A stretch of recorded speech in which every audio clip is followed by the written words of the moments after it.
चलते हैं तेरे लिए जिंदगी तो तू दौड़ाती है, रुकते हैं कभी चलते चलते तेरे साथ तो तू सांसें रुकाती है. दोस्तों हो, जीवन आयुष्य या विषयावर आज बोलावंसं वाटते. आयुष्यावर बोलू काही या संदीप खरे आणि सलील कुलकर्णीच्या काव्यमय कार्यक्रमाची सुरुवात होऊन अनेक वर्ष लोटली.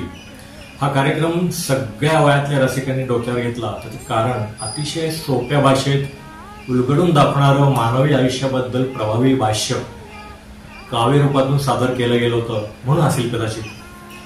आपल्या प्रत्येकाला मिळालेलं जीवन जगण्याचं वरदान हे कसं वापरावं हे त्या प्रत्येकावर अवलंबून असतं.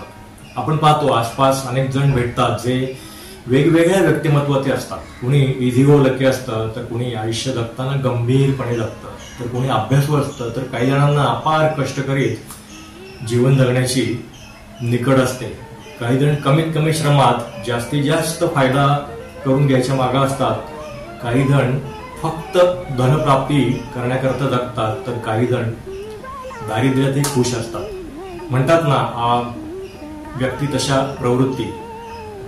काही जण पूर्वायुष्यातल्या अनुभव वापरून स्वतःच्या मार्गक्रमणात सुधारणा करतात, तर काही जण अनेक अनुभव गाठीशी बांधून सुद्धा स्वतःच्या आयुष्यात तसूभरही सुधारणा किंवा बदल घडून आणत नाहीत.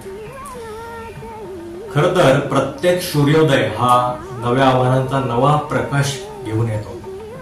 प्रत्येक सूर्यास्त नव्या अनुभवांची नवी शिदोरी, नवी क्षितिजे मागे ठेवून जातो. सूर्यनारायण बरंच काही शिकवून जातो. दोस्तांनो, पण फक्त शिकताना ऊन झेलण्याची तयारी पाहिजे. जीवन के दिन छोटे सही हम भी बड़े दिल वाले, कल की हमें फुर्सत कहाँ, सोचे जो हम तुम्हारे. जीवन के दिन छोटे सही हम भी बड़े दिल वाले, कल की हमें फुर्सत कहाँ, सोचे जो हम तुम्हारे.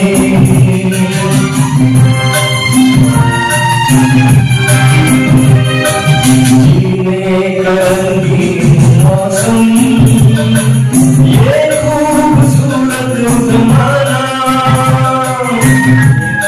कलाकार, उद्योजक, महत्वाकांक्षी, शास्त्रज्ञ, उच्च पदांवर कार्यरत असणाऱ्या व्यक्ती या असतात. त्या कायम पुराशी काही इच्छा बाळगत राहतात. काळाच्या प्रवाहात त्यातल्या बऱ्याचशा पूर्ण होतात, पण त्यांच्या महत्वाकांक्षा नव्याने उगम पावत राहतात. तर दुसरीकडे काही जण साध्या आणि आनंद देणाऱ्या छोट्या छोट्या इच्छा बाळगतात, पण त्यांच्या त्याही पूर्ण होत नाहीत. उदाहरणार्थ एखादी पदवी असेल, एक स्वतःचं एखादं छोटेखानी घर असेल, अगदी छोटंसं का होईना पण ते असावं अशी त्यांची इच्छा असते. दिल के अलमारी में अरमा छुपाते हुए जिंदगी तो बसर गई. अरमानों का पता नहीं पर दिल ने दर्द छुपाना तो सीख लिया. जिंदगी का सफर है कैसा सफर, कोई समझा नहीं, कोई जाना नहीं.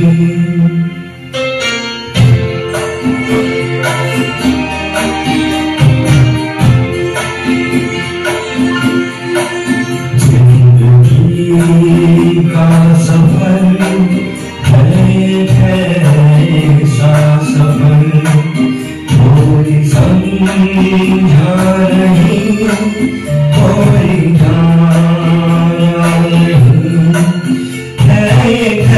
ऐसी गगन चलते हैं सब मगन, कोई समझा नहीं, कोई जाना नहीं.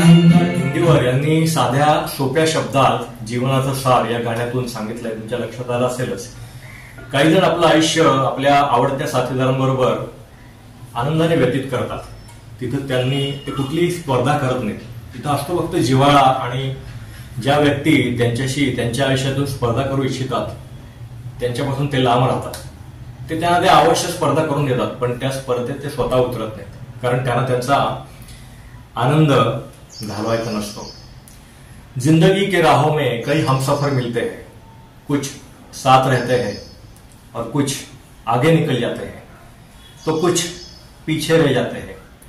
आगे निकलने वाले जलन देते हैं, तो पीछे छूटने वाले घमंड, और साथ रहने वाले अमन.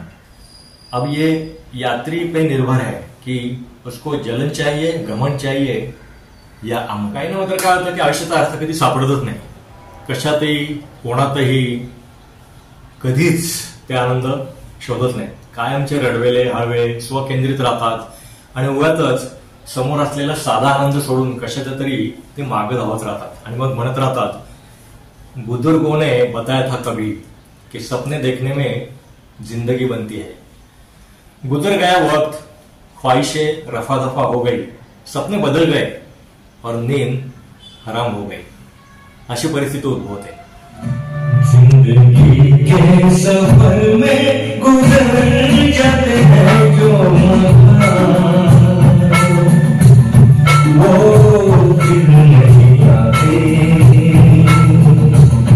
वो फिर नहीं आते. जीवनात सगळं काही मिळत नाही. काही गोष्टी भरपूर मिळतात, काही गोष्टी अपेक्षेप्रमाणे होत नाहीत, तर काही अजिबातच मिळत नाहीत.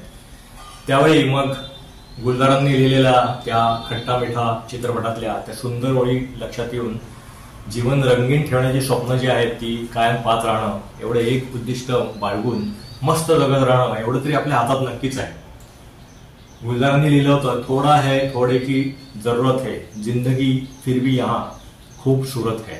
कुठल्याही सकारात्मक जीवनाला एक नकारात्मक विचार असतोच असतो. मला ह्या गप्पा करताना राजेश खन्नाच्या आनंद चित्रपटातल्या त्या ओळी आठवतात की जिंदगी और मौत ऊपर वाले के हाथ में है जहांपना, उसे ना आप बदल सकते हैं ना मैं, हम तो इस रंगमंच की कठपुतलियां हैं जिसकी डोर ऊपर वाले के हाथ में है. कौन कब कैसे उठेगा ये कोई नहीं बता सकता.